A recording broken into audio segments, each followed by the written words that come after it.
Howdy folks, and welcome back to Reading Held Hostage. My name's Blue and I love to read. My name's Justin. I'm so tired. You literally say that every time. We should preface, every time Justin says he's tired, he is actually he has sleep apnea. Yeah.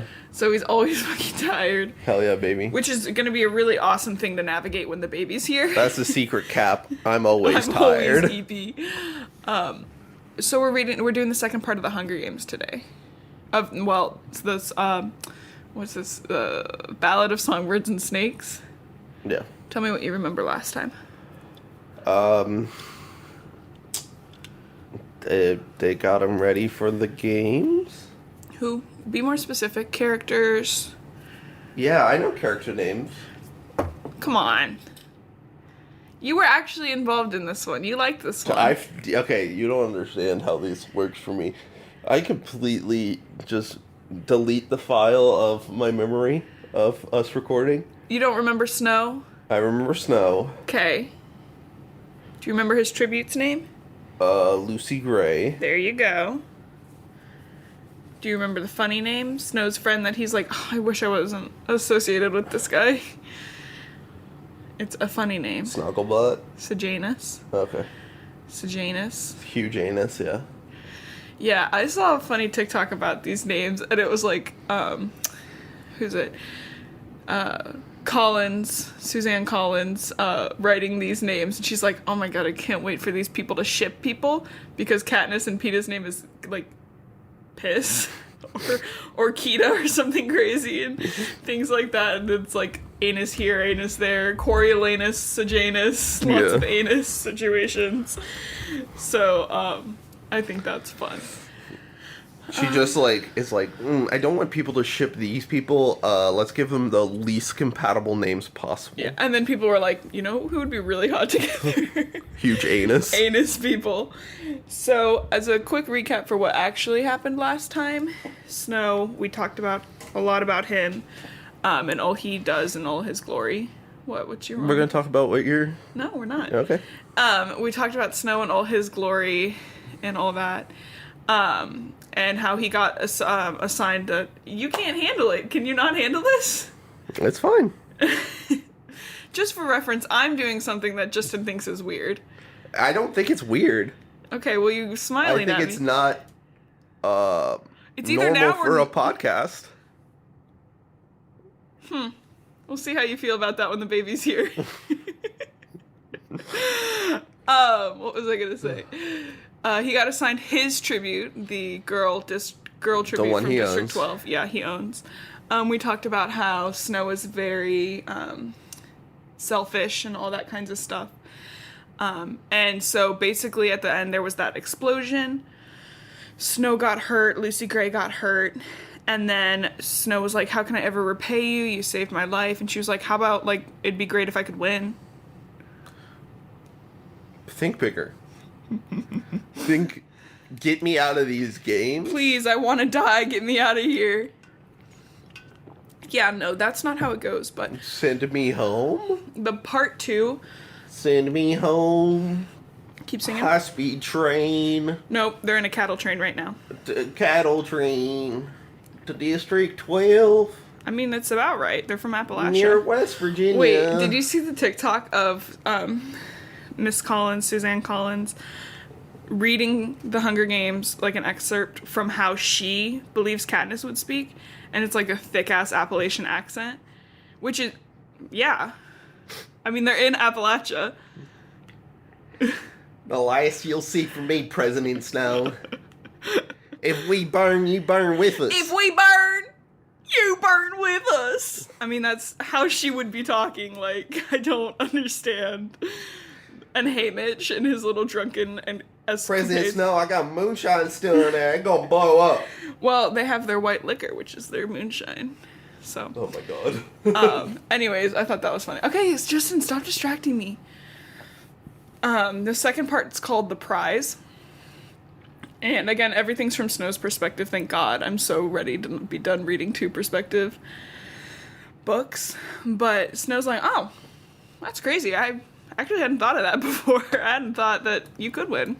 That's a crazy idea. Yeah, I guess we could do that. And they think of like a strategy. So do you remember how many tributes are still alive? Probably not. It's like 6. No, 14 out of the 24 tributes. But that's still less than, what, 2/3? Mm-hmm. Almost half are gone. So the goal is just to attempt to stay alive while the rest probably kill each other and die off. You said 14? Yeah. Are you going to do maths? Let's see. Okay. Anyways, she agrees to do the interview as well to hopefully gather some sponsors and stuff like that. After the gab with their tributes, Sejanus gets into a fight with Dr. Gall, and Snow sticks up for him, and he's like, damn, why did I stick up for him? What percentage is it? 53. 53, okay. And so again, left. What? 53 are left. 53% of the tributes are left. Mm-hmm. Yeah. So Snow sticks up for... 58.3. If you would stop lying to me, yeah, it'd be great. Snow's like, I can't believe I stood up for him. Like, I hate that I did that. And Dr. Gall's like, it would be so great if you guys would write a report on what you love about the war that happened. That they were all children for. Radical. Anyway, he spends the afternoon looking for a guitar for Lucy Gray to play during her interview. What? Take me home. She does. Country road. I can't remember who the actress is that plays her, but she does have a rather, not like thick Appalachian accent, but an accent nonetheless in the movies, which I think is a good idea. He gets one from Plurbius Bell. So Plurbius Bell is somebody who owned a nightclub and saved his family during the war when they were starving to death. They gave them lots of lima beans. Ugh. But they survived because of him pretty much. And Snow is a little bit hateful that this guy knows their secret. Literally, why do you know we're poor? You helped us, but why do you know we're poor? Literally. The interviews kick off with the weatherman, the local weatherman, Lucky Flickerman. So Caesar Flickerman's papa. Huh? What? I was like, I recognize that. Yeah, name. Caesar Flickerman. He's also an amateur musician. You better not be doing that cunty Flickerman. That is such a fucking rad song, I'm gonna be honest. Whoever did the music for the Hunger Games killed it. Yeah. Who do you think it is? I have no idea. It's not Hans Zimmer, that's for sure, and that's the only guy I really know. It's not John Williams. Those were more of composers. Be great if I could spell. Yeah, it would. I'm gonna keep going. So he's the interviewer, and there's also only a few of the participants are actually participating, so less than half of them are participating. Lucy looks good in her little outfit. Tigress cleaned it up for her, and they got her a bit of makeup. And Lucy Gray gives this little saying from her district, "It's not over until the Mockingjay sings." Snow gets really weird about Mockingjays, just so we know. James Howard. Well, he killed it. You're gonna look up more of his stuff? What are you doing? Oh my god. Now's the perfect time for that, so I'm really glad you're doing that. When Lucy Gray sings, it's like this love breakup song kind of thing. Okay, wait. Shut up. Okay, I'm shutting up. Picture James Newton Howard in your mind. Just the person, you hear that name, and you're like... White. Okay. And you're seeing him in your mind. Rich white guy. You're correct. Yeah. Yep. Whatever you have in your mind of James Newton Howard, that is the most James Newton Howard looking dude. I was picturing him younger. Yeah. Most James Newton Howard dude I've ever seen. He's more of an older gentleman, but I was picturing him younger, but still. Okay, anyways, Justin. He did, oh my god. Dark Knight. Oh, Dark Knight was good. Mm-hmm. Okay, so I'm gonna read an excerpt here in a minute. So, are you paying attention? Oh, he did the whole Batman. He did the whole Batman series? Yeah. So, as we continue, so like I said... It's a really smooth podcast. She's doing a song, and it's a breakup, song kind of thing. I'm done with this person. I dug my key into the side of... Yeah. But the fun part is that everyone loves it. They're like, that was great. Yeah. And you know what Snow's feeling? Jealous. Well, what the frig? Why are they talking about me? So this is the first part of chapter 12, so I'm actually going to try to read this. His girl. His. Here in the capital, it was a given that Lucy Gray belonged to him, as if she had no life before her name was called out at the reaping. Even that sanctimonious Sejanus believed that she was something he could trade for. If that wasn't ownership, what was? With her song, Lucy Gray had reputed, I don't care, all of that by featuring a life that had nothing to do with him. A great deal to do with somebody else. Somebody she referred to as lover, no less. And while he had no claim on her heart, he barely knew the girl. He didn't like the idea of someone else having it either.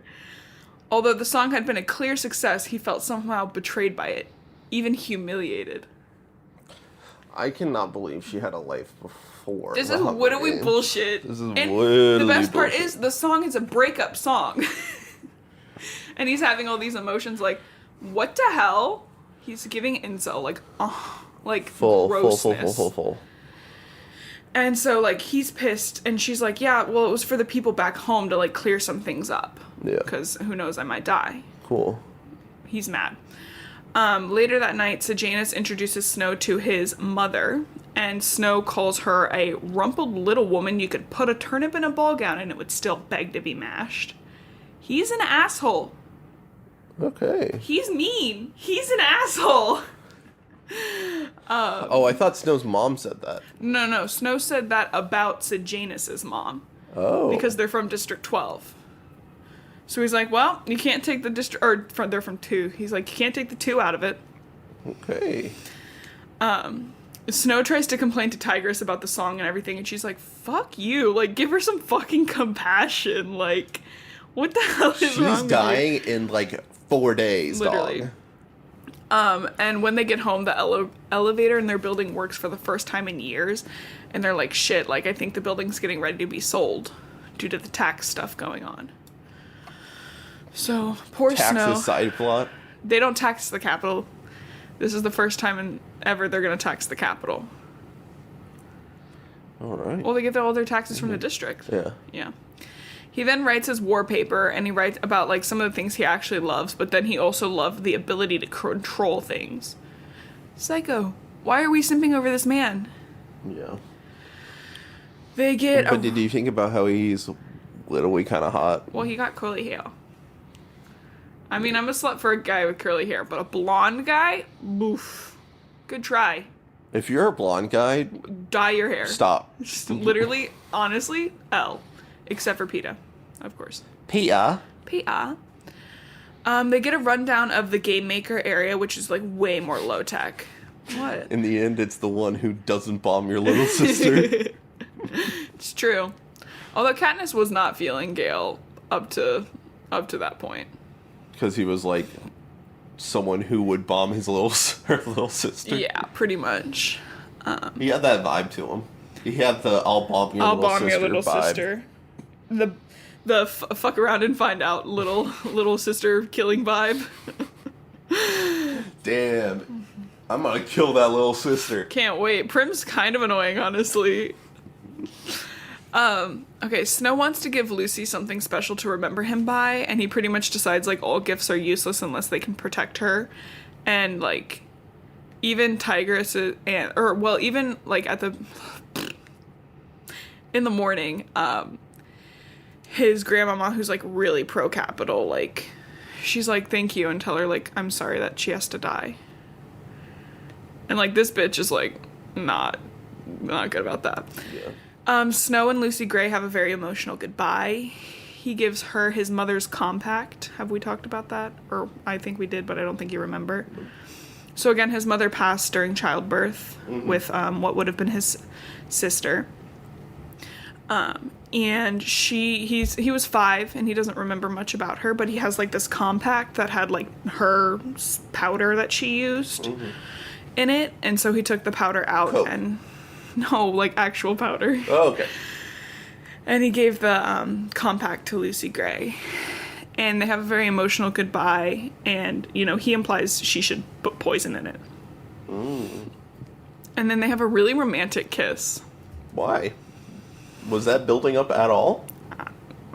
No. Yeah. Or did that just happen? I mean, a little, but, like, not really. Cool. And then they had this little part after their kiss. She goes, "You're all I'm going to think about back in that arena." And he goes, "Not that guy back in 12?" He said, only half joking. Still, she's about to die. And you're like, I'm literally so jealous. What about me? So this is really super inappropriate, like crazy inappropriate. But it's Hunger Games Day, and his girl is predicted to, like, not survive the day. Yeah. Which is annoying to him. But another boy passes away overnight, so that means she only has 12 tributes to beat now. There's only 13 total. Okay. I was like...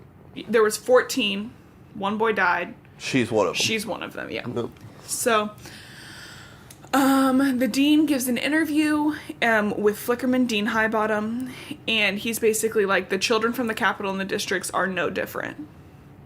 Like, if the districts were fed better, watered, and had more hygiene, they would be almost identical to our children. And Flickerman's like, okay, I don't know what to do with that. That's scum? What the hell? And then Dean Highbottom's like, Snow, like, make sure your friend Sejanus finds a spot near the door.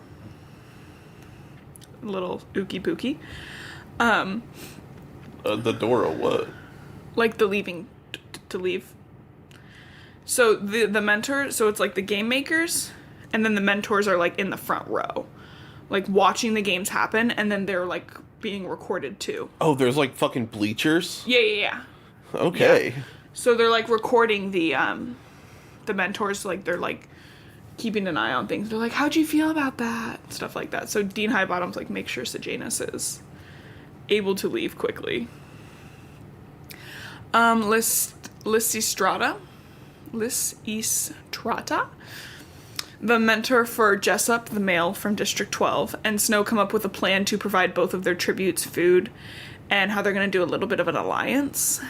And she brings up a point that Snow hadn't thought about, that they're also being used in a similar but different way than for sure, the tributes are being used. So I was like, that's crazy. I literally hadn't thought of that. Hey, in a dictatorship, only one person's not being used. Yeah.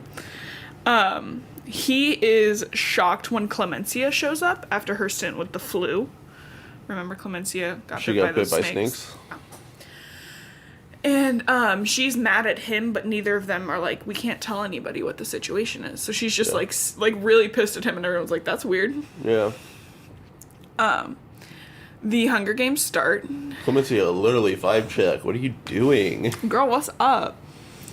And they show each of the tributes, as well as like a new-ish arena. Because remember, they've been using this same arena for the past 9 Hunger Games. The one that just blew up? Yeah, so now there's like new spots for them to go in. They can access the tunnels. There's like tunnels in the system. But no one is paying attention to that stuff because at the center of some high-mounted poles is the body of Marcus, the boy from District 2. He is alive, but tortured pretty severely. Is that the one who stabbed someone? No, he just like ran away and didn't get caught. Well, obviously he's been caught since. This is Sejanus's tribute. So majority of the capital mentors and children, like their children, they're like, this is disgusting. Like, why was he tortured? He didn't do anything but try to survive. Yeah.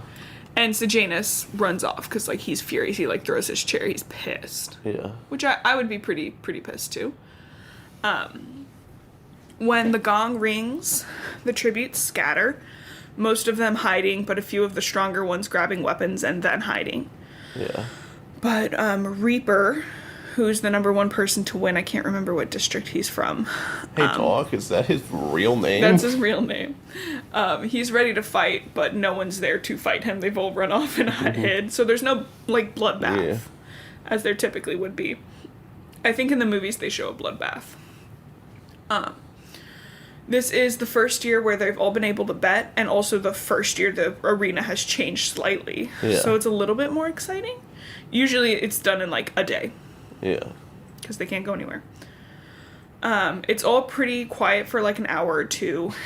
I can just imagine, like, you get down to the final two and they're just jogging around. Like, one of them has a knife and one of them doesn't, and they're just jogging around in a circle. Yeah, I mean, pretty much. And again, before this games, they were starved. Yeah.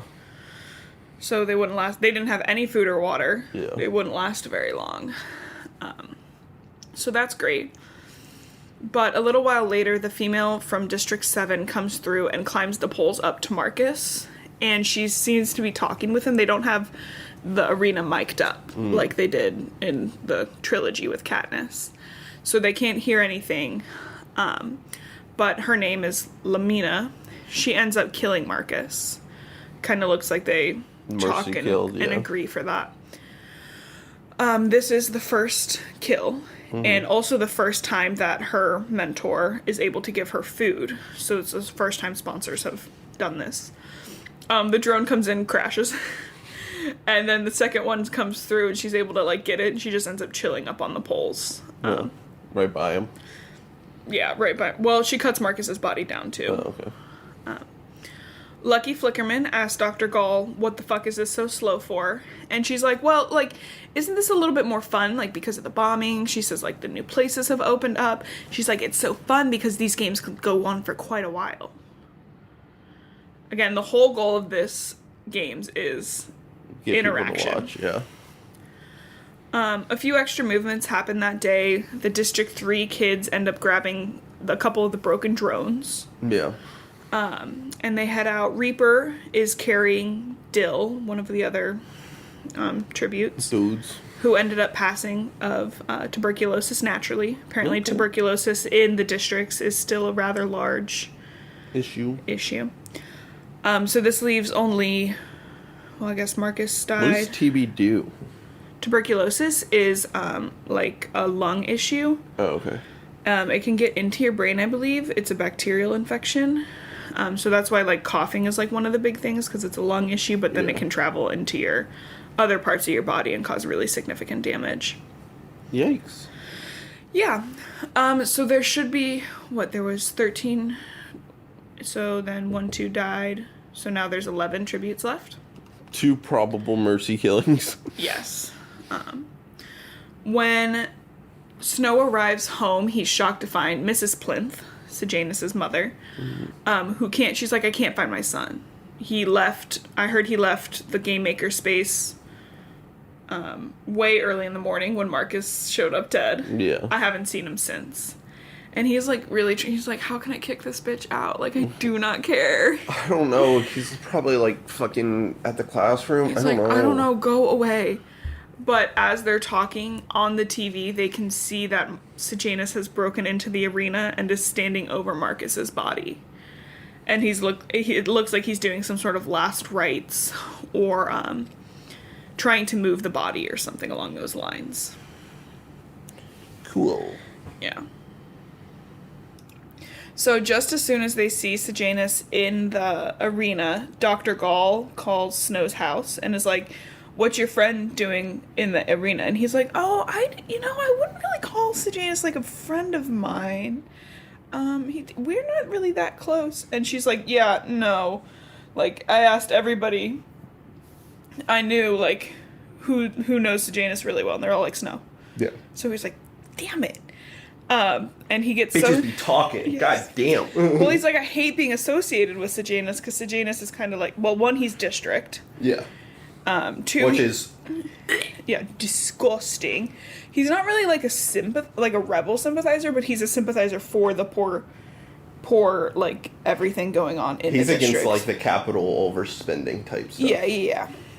And overindulgement. Yeah, indulgent. No, I think you're right.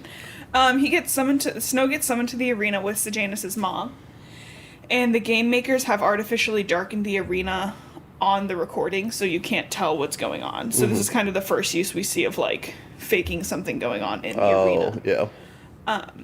But they have, like, side-by-sides of the live where you can clearly see it's Sejanus. Yeah.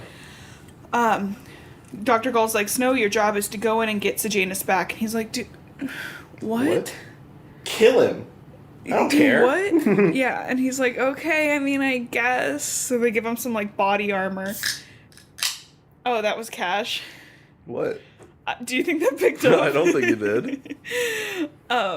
So they give him body armor and send him in, and they have, like, very little plan for, like, what to do if something actually goes really poorly. Yeah. He gets over to Sejanus, and he's like, dude, hey, what's up? What's going on here, bud? Mm-hmm. And Sejanus is like, oh, trigger warning, suicide. He's like, my plan is to commit suicide via the tributes and, like, martyr myself. And Snow's like, that's literally the dumbest thing I've ever heard. Yeah, that's not gonna work. They'll literally just cut it out. He's like, right now even, it's dark. Like, they can't see who you are. Yeah. And he's like, oh, damn, that's a really good point. Oh, damn, That's crazy. They have control of the broadcast? Wow. I thought they were just sending that out. L, honestly, on Sejanus' part. Bad plan, dude. They attempt to take Marcus's body with them, but they end up getting chased by other tributes. And at one point, Snow is really threatened by this, like, pack of tributes, and he actually ends up beating a tribute. Pack. Well, you know, like, the career pack is, well, I don't know what else. Group. Yeah, I guess. He ends up beating a tribute with a plank, and they end up escaping, but they're both injured pretty severely. Sejanus getting a knife in the calf, and then, like, pulled down, which gives me the heebie-jeebies. Slicing. And then they're Speaking of slicing, we should talk about my finger. Ew, no, we shouldn't. That's gonna make everybody's butt clench. Is that... That's a pretty common thing. That's a common thing? But I think so. Butthole clench? Justin hurt his hand, let's say, cut his finger pretty severely. Yeah. And we won't say the method because that's when the butt clenching happens. Yeah. Retweet if your butt clenches. Hey, retweet if your butt... Actually, I'm such an empath that my finger also started bleeding. Oh. When you're... Oh, a very powerful empath. Yeah, really powerful. Oh! God damn. Holy shit. That conk you just heard Hopefully it picked up. Stomps running in one of our cats. Straight onto the ottoman. We can never have, like, a normal recording. I don't think sneezing. We can. Is that... Okay. I need to know if that's part of the charm of this podcast, or is it annoying? It's gotta be the charm. Fingers crossed. Fingers crossed. Let us know if it's the charm or if we're pissing people off. Okay, yeah, so Sejanus gets his calf ripped open, and they get taken to Dr. Gull's lab. So I have a... I've seen clips of Snow shooting a gun into the air. Yeah. On TikTok. What is that just not happened yet? That's the next part, yeah. Okay. What's up with the gun? What's up with the gun?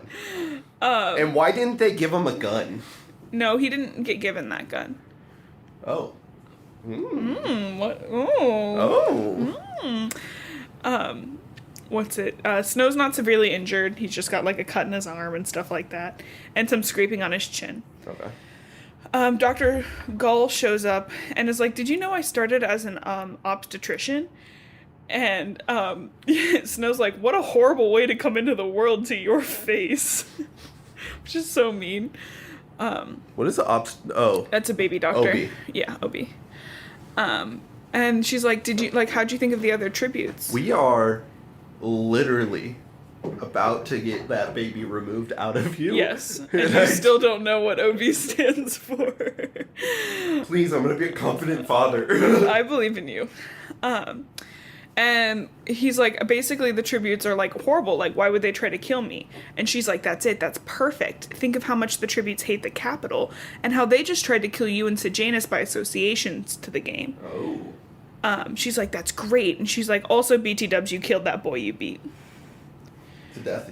He beat him to death. He beat him to death. And she's like, so glad. That is a horrible, horrible way to go. Yeah. Oh, yeah. Yeah. And again, he was probably starving, too, so it was probably, like, 1-2 conks and he was gone. Yeah. But Gull is like, I am so glad you got to do that. Like, it is such a good lesson. Such a powerful feeling. Stop fucking with your mic. It's such a powerful feeling beating someone to death. And then she's like, write me a paper on chaos and control, please. Gull is the head peacekeeper. Game maker. Game maker. Are you writing notes down? Yeah, okay. And Highbottom is the dean. Okay. The next day, he tells people he had a bike accident and then creates a story for, like, the game makers create a story for why the boy Snow killed is dead, and his mentor's like, fuck that, this shit is rigged. Yeah. I mean, yeah. What? Yeah. Yes. Then Sejanus and his father come in, and Sejanus looks like shit because he also fell off a bike, so they're both using the same excuse, and Snow's like, God damn it! Again! Because he just hates being associated with Sejanus. But they have some good news, and they're like, we're going to pay for the winning mentor to go to university. Mm-hmm. Scholarship. And Snow's like, finally, some good news. Did they not already know that? No, this is Sejanus and his dad. He was gonna get a lump sum of money for winning this, if he was the winner, from the dean of the academy, and it would be just enough to pass university. Okay. But so if he got some scholarships or something, he'd be good. Yeah, and if he gets this, then it's more like free money he's got. Yeah, it's not like he doesn't have to talk to the dean who hates his dumbass. So scholarship plus lump sum is what's going on. Yeah. Okay. But the sum from the academy would be like controlled by the dean and by Dr. Gall and stuff, and he's like, I would really like to not associate with them as long as possible. Spoiler alert, he associates with Dr. Gall forever. But he can't like really do anything until Lucy Gray shows her face. In the games, they're just hiding. This is the first games where hiding has been a thing. They don't have cameras installed in the tunnels or anything, so it's just like, awesome, cool. Great. In the afternoon, another girl is killed, and the mentor doesn't even know her name. She's like, it's Sol or Sal or something like that. George? It's... What? Like... that means there are 10 people between him and the prize, is how he thinks of it. Him and the prize. So even after this, like, little love thing that's going on with him and Lucy, it's still him and the prize in his eyes. And also Lucy Gray is there. Yeah. And she does make an appearance later that day, but not as expected. She's being chased by a very unwell Jessup. Do you remember Jessup? The District 12 male tribute. Yeah. Don't worry, you don't need to write him down. He's gone in a second. This is mostly, I want you to see how these are spelled in my head. Oh, that's exciting. Okay. Jessup is foaming at the mouth, and it takes everyone a little bit to realize that he's contracted rabies. So they brought rabies back to the United States. Well, rabies was a thing at the Capitol. Everyone's trying to blame it. They're like, it must have been from dirty District 12, and everyone's like, no, it was from here in the Capitol. They had a huge rabies situation when the war was going on because the doctors were barely taking care of people, let alone animals. Yeah. So the rabies vaccinations slowly died out. Okay. And rats and actually raccoons became a really big problem, carriers of rabies. Yeah. For those of you who don't know, some of the bigger carriers are raccoons, possums, and bats, actually. So when he thinks barely ever dogs. But very, very rarely ever dogs. Yes. Still get your animal vaccinated. That is why it's so rare. Yep. But they realized he must have got it at the zoo because he was bitten by something at the zoo. So yeah, they had this big war. They're still having trouble like vaccinating animals, but humans, like everybody got their rabies vaccinations, which is not a common vaccination here in the U.S. Typically, you don't have to get a rabies vaccination unless you've been bitten by one of the... Any animal, really. Anyways, that's I've got rabies. What? I think I have rabies vaccination. You have rabies? I think we both have been rabies vaccinated when we started fostering animals. Yeah. Yeah, just for safety precautions. Which was, honestly, we're so brave. Honestly? Braver than the troops. True. Although they probably have to get rabies vaccinations. I've seen stuff where it's like a full page of shots they need to get. Yeah. So maybe not, because you are kind of a pansy about needles. I don't like needles. I'm not saying that's a bad thing. I'm just saying that's a thing. Okay. Snow wants to send, what's-her-face, Lucy Gray food and water, but, like, she won't settle down because Jessup's just tearing around this auditorium type thing. They're just running around in a circle. Yeah. Oh my god, the dryer just scared the crap out of me. Okay, little dryer time. And then Lysistrata, that is Jessup's mentor, remembers that people who have rabies are hydrophobic, afraid of water. So she starts sending all the water that Jessup's sponsors could afford, because he's a big guy. Yeah. So he had a lot of sponsors. And he ends up falling over like where the seat part would be, and breaking his neck and slowly passing away while Lucy Gray is with him. Jessup? Yeah, so Jessup's down. Well, dead, not down. And then she gets some food and water before Reaper, the big guy who's supposed to win the whole thing, shows up. And then now there are only 9 between Snow and the winning prize. Nice. And that night, he and Tigress have a talk, and she's like, what are they turning you into? And he's like, literally chill. And she's like, no, seriously, like, we have bigger issues. Like, the tax bill came today. There's no fucking way we can afford this. So, at the games the next day, he wonders if he can get some money out of Sejanus' dad for saving him in the arena. Your son's still alive. That's pretty cool, right? Yeah, he's like, I don't want to blackmail him, but maybe I can, like, be cash about it. Yeah, you know how your son's still alive, and that's all my doing, and how I'm really injured because of it. Ow, ow. Ouchie. Oh, ow. Your stupid son. In the arena, one of the district... Who's still alive because of me? One of the District 3 kids has a drone, and then there's a lot that happens in this little spot. Reaper comes out and seems to make a deal with Lamania, the girl who's been on the polls this whole time, who cut Marcus down. And basically it seems that they make an exchange for he getting some of her food and water, and she giving him food and water. Him's given her a part of the Pan Am flag because she's getting sunburnt up there. Because Reaper's mentor refuses to send him any food and water. Later in the day, however, Lamina... So, wait. Lamina is just hanging up on the It's like a little tiny platform. She's up there, yeah. And she's been up there the whole time, like, not doing shit, just getting food and water. She's been, like, the only... tribute people can see. Yeah. But she gets attacked later in the day by what is like a career pack for this games. She ends up dead, and when they reach the ground, they end up killing their 3rd pack member. So there's like these 2. Probably 2 from the same district killed. They're mostly paired up in district pairs in this round. Or in this games. That means there's only 8 people left now. Outside, like, there's 9, but 8 between them and the prize.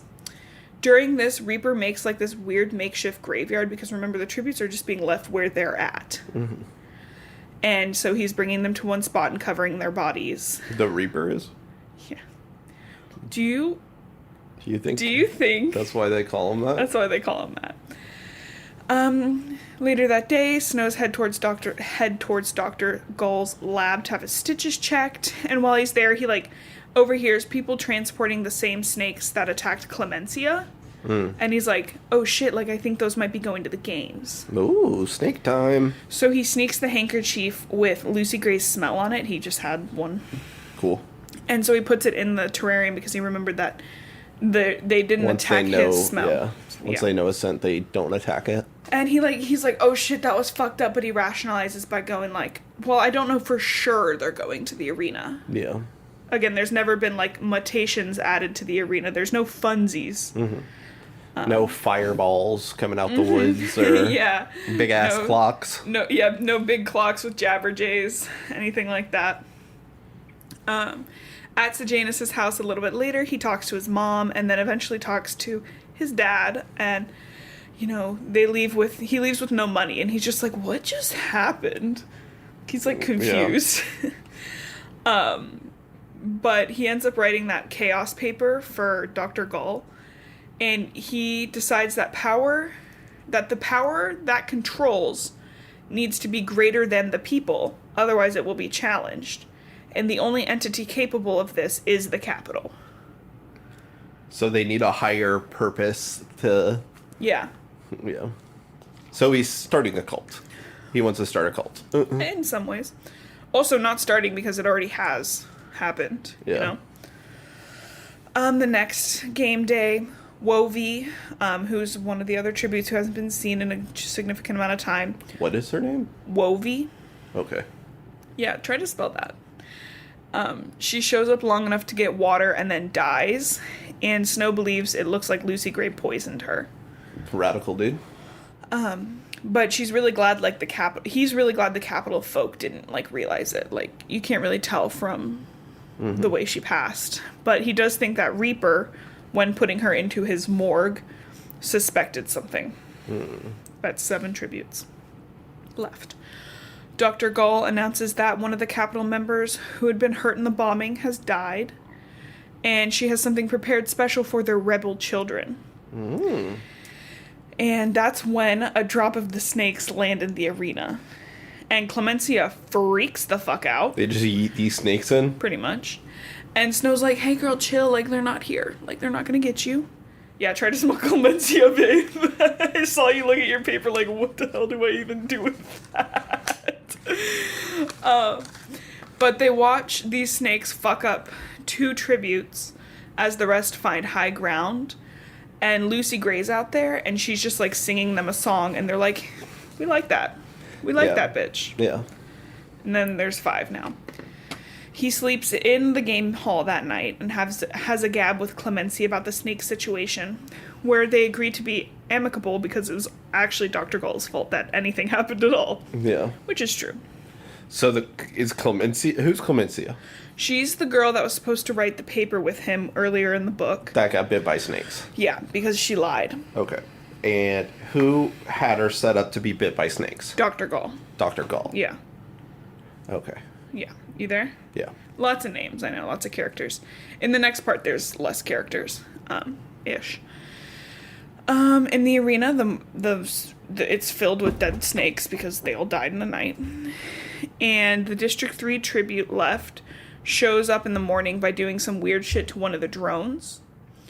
Oh shit, he's fucking the drone. Oh no, I hate when that happens. Oh no. No, but basically he somehow edited it so Droneaphilia. Droned it. Well, that's probably a real thing. Okay. Droneified it so that when the drones come in to, like, go to one of the tributes, to get ordered to one of the tributes, they just, like, start attacking her. Like, they like, won't leave her alone. And this person eventually falls and snaps their neck. And then the District 3 girl is also quickly killed. So then there's 3 people left.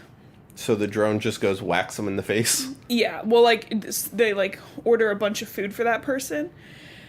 And then all the drones that come in stay there and start hitting the shit out of them. So they're like, here's your food. Punch, punch, bam, bam, punch. Bam, bam, bam. Yeah. Where was I? Lucy Gray then decides to make her move.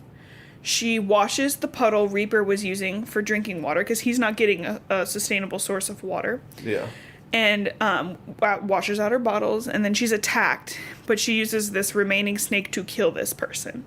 So there's an extra snake lying around. I'm gonna bite you with this snake. Well, she, like, the guy, like, came down with an axe, and she just was like, and, like, hugged him, and the snake bit him. So who knows if it was real or not, but anyways. Then Lucy Gray starts to taunt Reaper. He's the only tribute left. And Snow's like, wow, like, she's awesome. She's mine. I want to kiss her. And maybe we could, like, be together or something. Like, fuck off. No. And then finally, after all this taunting getting to Reaper, she's, like, actually running him around the arena, getting him tuckered out. She's doing fine, but again, he hasn't had anything to eat or drink for 4 days, pretty much. Yeah. So he goes back to that puddle, drinks some of the water, and eventually dies. And Snow wins. Well, Lucy Gray. And there's a joyous celebration, but he can't wait to see her because he won. He won. But then, in a twist, he is called to speak to Dean Highbottom. Yeah. And when he opens the door, he finds in front of him the Academy napkin, his mother's silver compact, and the handkerchief. And in a quick 5-minute meeting, after that, Snow is headed towards the recruitment center to become Pan Am's newest peacekeeper. Cool. So that's how that part ends. How'd you feel about it? Okay. Yeah, why just okay? Yeah. It's a lot less games than we're used to. Unlimited games. Shut up. So my thoughts, after remember how she did that singing in the beginning, and then he was like, I can't believe he sang a love song. Yeah. Like, I was like, jealous? He feels jealous? I was like, what a selfish fucking asshole. Like, he has known this girl, she's 16, he's about 18, for 2 weeks. And he has the audacity to feel jealous about this. Yeah. And then I wrote, like, I'm shocked people are simping over Snow. Like, they must not. People who are simping over Snow must not have read the book. Yeah. I'm interested to see my perspective after I watch the movie. Yeah. Because, like, he's just such a dick. Yeah. Like, no if, and, or but. Like, he's an asshole. Like, his internal monologue is crazy. Yeah. He's also such a dick to Sejanus. Like, Sejanus? Yeah. He understands completely where Sejanus is coming from. He's like, the games are fucked. It is like, all this is crap. He's like, but it's probably because you're district. And the only, like, real understanding he has for him is when Marcus is beaten for no good reason. But he's like, oh, I just really wish I wasn't associated with him. Cool. It's like, why isn't that guy further away from me? Yeah. And then my last one was like, bro, he had the audacity to say that he won. All he did was cheat. That's winning, though, in the capital. So those were my in comments. Capital, cheaters win. It was so... When he was like, and I won, I was like, I wanted to crawl through the book and poke his little eyes out. Anyways, so how do you feel? First, again, trigger warning for suicide. What is it? 8, 9? What is the number now? Do you remember? What? The hotline. Oh, I don't remember off the top of my head. 988? That sounds right. I'll look it up while you talk. Yeah. But what do you think the suicide rates among winners are for the games?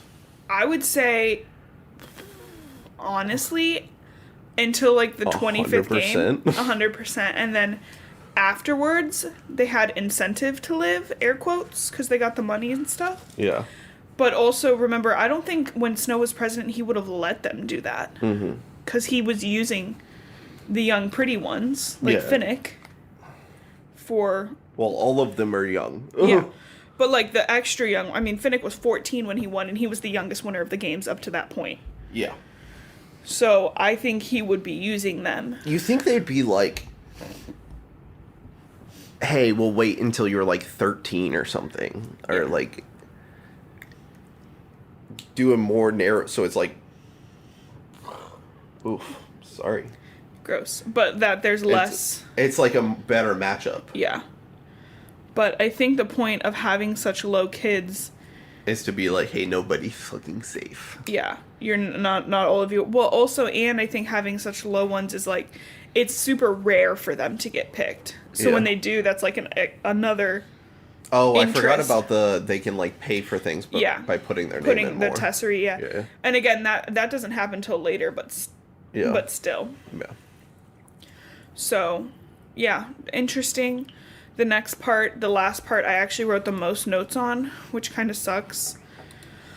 But I think we'll survive. It's an interesting part. If you were planning to volunteer, why don't you be like tesserae? Yeah. Well, because in the districts where they would need tesserae, they don't volunteer as often. Yeah, but I'm saying, like... Because like in District 1 and 2, the people who are likely to volunteer and to win... Yeah. It would probably be shameful to ask for more tesserae. Yeah. But I'm saying District 12, you went out of this world. Yeah. What is the number? It is 988. 988. Tesserae. Hand them out like candy. And then, like... If you don't get called, just volunteer. Yeah. Be like, meh, I'm out. I'll take one for the team. Yeah. Yeah. And can we just talk about real quick right before we end the 25th Hunger Games? I know we've always talked about Haymitch's. We want to see Haymitch's games where it was double the tributes. Yes. We saw the 75th. That was the victors. The 25th was when each district had to vote for which children went. That's psychotic. And my guess is it was Snow's idea. Dude, imagine voting for a child to die. And I'm sure they were forced to. Like, they had to pick somebody. Yeah. So. It was probably guns out, line up. Yeah, I'm sure it was. You're gonna vote for someone, and I'm gonna look to make sure you voted for someone. Yeah, it's fucked. I don't know, I like this book. I like the background on how the games slowly became so fucked up. Because, like, it seems like even in the beginning, like I said, the Capitol people were like, what you want me to watch what? And then slowly it was like, I want to watch this, I want to bet, and I want it to be fun. Within 50 years. Insane. So, anyways, my name's Blue, and I love to read. I don't like reading. What's your name? George? I'm gonna punch you. Jim? Slowly. I'm gonna slow punch you. Larry. George, that's not even close. I'll say your full legal name right now if you don't say your name. Say it! Justin. I'm Justin. I don't like reading. Piss me off.